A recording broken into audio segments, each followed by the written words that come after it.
بسم اللہ الرحمن الرحیم۔ ناظرین محترم، جیسا کہ آپ سب لوگ یہ جان چکے ہوں گے کہ اس سال سورج گرہن رمضان کے مہینے میں آ رہا ہے۔ رمضان میں ایک ایسا خطرناک سورج گرہن لگنے والا ہے جو 8 اپریل پیر کے دن ہوگا۔ اس کا انتہائی وقت، اس کی شروعات اور اختتام، ایک نقطہ، ایک چیز آپ کو بتاؤں گی۔ رمضان المبارک میں سورج گرہن قیامت کی آخری نشانی مانا جا رہا ہے۔ رب کریم رمضان کے مہینے میں اپنی نشانیوں کو ظاہر کرتے ہیں، جس میں سے 400 سال بعد رمضان میں سورج کو گرہن لگ رہا ہے۔ اب جو حاملہ خواتین ہیں ان کو باہر نہیں نکالیے گا، جو نو عمر بچے ہیں ان بچوں کو بھی باہر مت نکالیے گا، آسمان کی طرف نگاہ نہیں اٹھائیے گا، ایسا نہ ہو کہ آپ کے بچے اندھے ہو جائیں، اور جو حاملہ عورتیں ہیں ان کا حمل بھی کہیں ایسا نہ ہو کہ ضائع ہو جائے، کہیں ایسا نہ ہو کہ سورج کی تیز شعاؤں سے وہ بچہ پیٹ کے اندر ہی کٹ جائے، اور اس سے اتنی زیادہ بلائیں ہم پر نازل ہوتی ہیں، کیونکہ جب سورج اور چاند کو گرہن لگ جاتا ہے تو پوری دنیا میں اندھیرا چھا جاتا ہے، پھر شیطان کی اولادیں باہر نکلتی ہیں۔ ناظرین محترم، اس طرح کی بہت زیادہ من گھڑت باتیں ہم سب کے درمیان آ رہی ہوتی ہیں جو قصہ کہانیوں کے سوا اور کچھ نہیں، اور سائنسی تبصرہ نگار بھی بہت ساری باتیں کر رہے ہیں، لیکن آج کی اس ویڈیو میں، اس کوالٹی ویڈیو میں ہر ایک نقطہ قرآن اور حدیث کی روشنی میں بتاؤں گی۔ ماہرین ارضیات اور سائنسدانوں نے انکشاف کیا ہے کہ دنیا ایک بہت بڑی تبدیلی سے گزرنے والی ہے، اور یہ تبدیلی ایک ایسے خوفناک سورج گرہن کی وجہ سے رونما ہوگی جو دنیا کا نقشہ بدل دے گی۔ سائنسی حلقوں کی طرف سے جاری کردہ رپورٹ کے مطابق ایک ایسا سورج گرہن ہے جو دنیا کی 400 سالہ تاریخ میں سب سے پہلے کبھی ریکارڈ نہیں کیا گیا، اور اگر کیا بھی گیا ہوگا تو وہ تقریباً 400 سال بعد ہی لگا ہوگا۔ سورج گرہن کے بارے میں کئی پیش گوئیاں کی جا رہی ہیں، دنیا بھر میں کئی طرح کے تبصرے جاری ہیں، اس کے نتیجے میں ہونے والی تبدیلیوں کے بارے میں کئی طرح کے اندازے لگائے جا رہے ہیں، اس کے سارے پہلو کا جائزہ لیا جا رہا ہے، جس کے بعد ایک اور خبر سامنے آئی ہے کہ یہ سورج گرہن زمین پر دوسری بہت سی تبدیلیوں کے ساتھ ساتھ شدید قسم کے زلزلوں کا سبب بھی بنے گا۔ امریکی جیولوجیکل سروے نے اپنی رپورٹ جاری کی ہے کہ انہوں نے 8 مقامات کے بارے میں بتایا ہے کہ جو زلزلوں کے لیے حساس حیثیت رکھتے ہیں۔ ان مقامات کے نیچے زمین کی گہرائی میں موجود ٹیکٹونک پلیٹیں جو ہیں وہ اپنی پوزیشن سے ہل جائیں گی اور وہ رگڑنے کے بعد اوپر کی طرف اٹھ جائیں گی،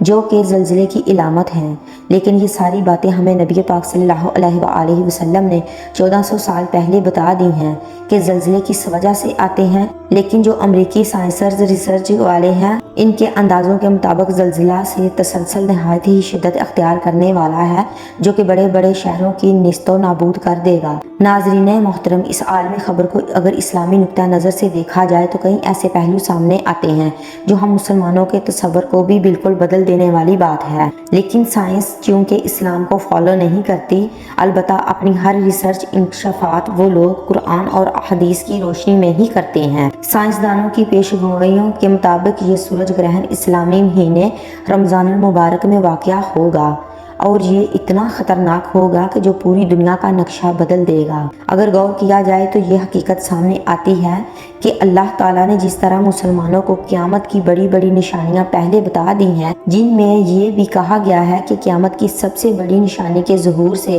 پہلے جو رمضان المبارک آئے گا، اس مہینے میں کئی خوفناک واقعات ہوں گے، سورج گرہن بھی ہوگا اور زلزلے بھی آئیں گے۔ تو یہ ساری صورتحال اس طرف اشارہ کر رہی ہیں کہ شاید یہ قیامت سے پہلے کا ہی رمضان ہے، جو رمضان ہم لوگ گزار رہے ہیں۔ واللہ عالم، اس سلسلے میں حضرت انس بن مالک رضی اللہ تعالیٰ عنہ سے روایت ہے کہ حضور نبی پاک صلی اللہ علیہ وسلم نے ارشاد فرمایا کہ قیامت سے پہلے آخری رمضان میں ایک مکمل سورج گرہن واقع ہوگا، جس کے بعد پوری دنیا میں ایک ایسی آواز گونجے گی جس کے ماخذ کے بارے میں کسی کو علم نہیں ہوگا۔ یہ آواز ساری دنیا کے لوگوں کو اس قدر دہشت زدہ کر دے گی کہ 70,000 کے قریب لوگ اس آواز کے خوف سے بے ہوش ہو جائیں گے، 70,000 کے قریب لوگ بہرے اور اندھے بھی ہو جائیں گے۔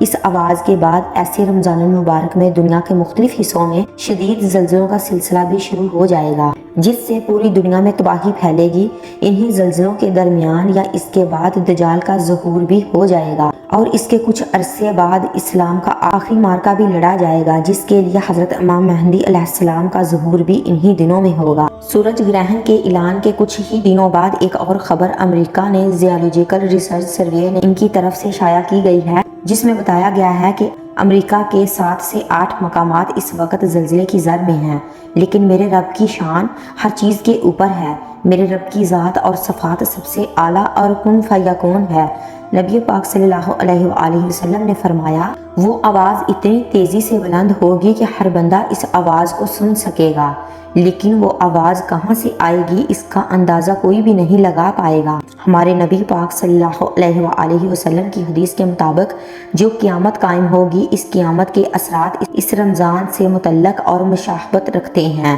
لیکن ابھی وہ وقت نہیں آیا ہے کہ آپ لوگوں کو جو میں عمل بتانے جا رہی ہوں، جو وظیفہ بتانے جا رہی ہوں، وہ وظیفہ بھی بڑا مستند اور ایک ایسا عمل ہے جو انشاءاللہ عزیز آپ کے لیے مددگار ثابت ہوگا۔ جتنی باتیں میں نے ابھی تک آپ لوگوں کو بتائیں، وہ تمام کی تمام باتیں نیوز اور حدیث کی روشنی میں میں نے ان دونوں کو رکھ کر ایک کوالٹی کی ویڈیو بنانے کی کوشش کی ہے، اور وقت کی نزاکت کو مد نظر رکھتے ہوئے یہ ساری باتیں بہت اختصار کے ساتھ کی ہیں۔ چاند کو گرہن کیسے لگتا ہے، سورج کو گرہن کیسے لگتا ہے، میں نے آپ کو سائنٹیفک ریسرچ کے مطابق بتانے کی کوشش کی ہے، لیکن اب اسلامی روح کی نظر سے بھی دیکھ لیتے ہیں کہ ان چیزوں کے بارے میں اسلام ہمیں کیا کہتا ہے۔ پیارے بھائیوں اور پیاری بہنوں، نبی کریم صلی اللہ علیہ وآلہ وسلم کے صاحبزادے حضرت قاسم جب اس دنیا سے انتقال فرما گئے تو اس وقت سورج کو گرہن لگا ہوا تھا، اور لوگوں نے یہ کہنا شروع کر دیا تھا کہ یہ گرہن حضرت قاسم علیہ السلام کی وفات کی وجہ سے لگا ہے۔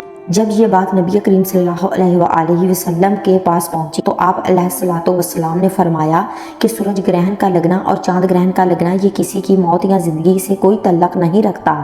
بلکہ یہ اللہ رب العزت کی نشانیوں میں سے ایک نشانی ہے۔ سورج گرہن کے وقت اور چاند گرہن کے وقت بہت سی ایسی کہانیاں سنائی جاتی ہیں جن کا اسلام کے ساتھ دور دور تک کوئی تعلق نہیں ہوتا، لہٰذا اسلام کو سمجھنے کی کوشش کریں۔ ہمارا دین جو ہمیں حکم دیتا ہے اس کے مطابق زندگی گزارنے کی کوشش کریں، نہ کہ مختلف کہانیوں کو سن کر ان پر عمل کرنا شروع کریں۔ وقت کی نزاکت کو مد نظر رکھتے ہوئے آج کے اس خاص عمل اور اس خاص وظیفے کی طرف چلتے ہیں۔ اس سے پہلے اگر آپ اس چینل پر نئے ہیں اور آپ نے اس چینل کو ابھی تک سبسکرائب نہیں کیا تو خدارہ اس چینل کو بھی سبسکرائب کر دیں، ویڈیو کو لائک اور شیئر کریں، کیونکہ ایسے بہت سے وظائف، بہت سے اعمال آپ کے حوالے ڈیلی بیسس پر کرتی رہوں گی۔ ناظرین محترم، سورج گرہن کے وقت ہمیں کیا اعمال کرنے چاہیے، کس طریقے سے کرنے چاہیے، طریقہ کار اچھی طرح سے سن لیں اور سمجھ بھی لیں۔ حضرت ابو موسیٰ رضی اللہ تعالیٰ عنہ نے فرمایا کہ سورج کو گرہن لگا تو نبی کریم صلی اللہ علیہ وآلہ وسلم پر ایک ایسی کیفیت طاری ہوئی جیسے قیامت آ گئی ہو۔ پھر نبی پاک صلی اللہ علیہ وآلہ وسلم مسجد میں تشریف فرما ہوئے اور نماز پڑھی، بہت ہی لمبے قیام، رکوع اور سجود کے ساتھ آپ نے اپنی نماز کو مکمل کیا،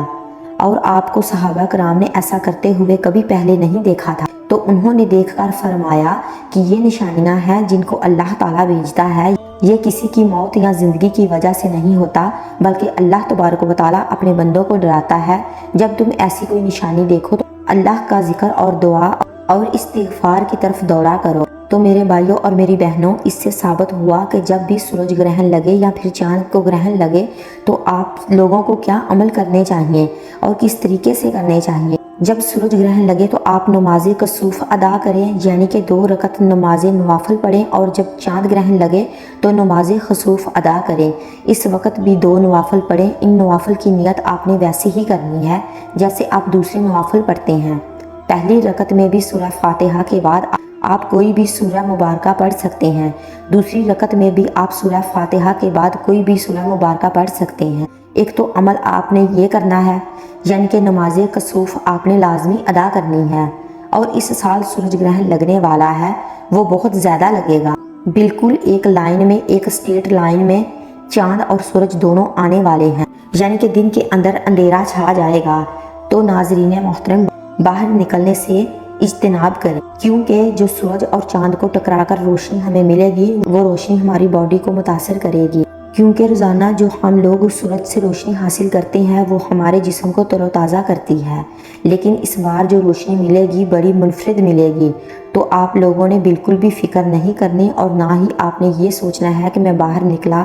یا نکلی تو میرے سر میں درد ہوگا، یا سورج کی شعاعیں برداشت نہیں ہو رہی تو بہتر چیز ہے کہ وسوسوں میں نہ پڑیں اور اپنے گھر پر رہیں، باہر نہ نکلیں تو زیادہ بہتر ہے، کیونکہ وہ 400 سال کے بعد ایسی روشنی نکل رہی ہے جو کہ زمین، سورج اور چاند تینوں ایک اسٹریٹ لائن کے اندر آ جائیں گے اور روشنی ان کو ٹکرا کر ہم تک پہنچے گی۔ روزانہ جو روشنی ہمیں سورج سے ملتی ہے وہ ڈائریکٹ ملتی ہے، اس لیے وہ روشنی ہمارے لیے، ہم اس روشنی کے عادی ہیں، اس لیے ہماری باڈی اس روشنی سے متاثر نہیں ہوتی۔ لیکن جب ہمیں سورج گرہن والی روشنی ملے گی تو اس سے ہمارے جسم کے اندر بہت ساری چیزیں پیدا ہو سکتی ہیں، مثلاً دانوں کا نکل جانا، رنگ کا کالا ہو جانا، اس کے علاوہ چکر آنا، آنکھیں دھندلی ہو جانا، بہت سارے ایسے انکشافات ہو سکتے ہیں۔ لیکن آپ لوگوں نے وسوسوں میں نہیں پڑنا، کامل ایمان کے ساتھ اس وقت کو آپ لوگوں نے برداشت کرنا ہے۔ اب دوسرا عمل جو آپ نے کرنا ہے وہ استغفار کا عمل ہے۔ استغفار بہت سارے ہیں، آپ کوئی بھی پڑھ سکتے ہیں۔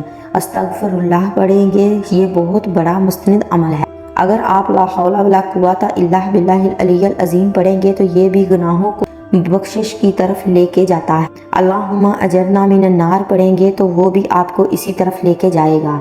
زلزلے سے تو ہم بچ سکتے ہیں، لیکن پھر بھی ہم لوگ دعا کریں گے کہ یا رب العالمین ہمیں زلزلوں کی زر سے بھی بچا، کیونکہ جو تباہی زلزلوں سے ہوتی ہے آپ لوگ خود جانتے ہیں اور گناہ پہلے ہی عام ہیں۔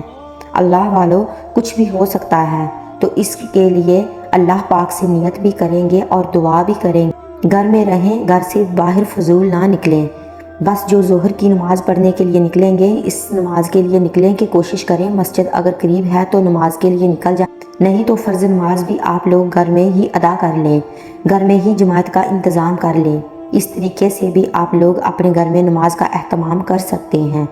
کوشش کریں کہ باہر جانے سے اجتناب کریں، کیونکہ یہ سورج گرہن لگے گا، یہ صبح کے وقت لگے گا اور دوپہر تک جاری رہے گا، اس لیے اپنے گھر میں، اپنے کمرے میں آپ لوگ قرآن پاک کی تلاوت کریں، زیادہ سے زیادہ اللہ پاک سے دعا کریں، جو وظیفہ بتا رہی ہوں وہ وظیفہ کریں، انشاءاللہ العزیز بہت فائدہ ہوگا۔ آپ لوگوں نے پہلے نمبر پر 2 نوافل پڑھ لیے جو کہ نماز کسوف ہے، وہ آپ نے پڑھ لی جو نبی پاک صلی اللہ علیہ وآلہ وسلم نے پڑھی تھی، اور دوسرے نمبر پہ آپ لوگوں نے استغفر اللہ پڑھنا ہے۔ استغفر اللہ پڑھ لیں یا لا حول ولا قوت الا باللہ العلی العظیم پڑھ لیں۔ اس کے علاوہ اور بھی بہت ساری استغفار کی دعائیں ہیں، کوئی سی بھی پڑھ سکتے ہیں۔ آپ لوگوں نے صرف اور صرف 313 بار پڑھنا ہے، یعنی کہ کثرت سے آپ لوگوں نے پڑھنا ہے۔ 300 مرتبہ کی جو تعداد ہے وہ کثرت میں آ جاتی ہے۔ نبی پاک صلی اللہ علیہ وآلہ وسلم نے اپنی احادیث مبارکہ میں یہی فرمایا ہے کہ کثرت سے استغفار کرو،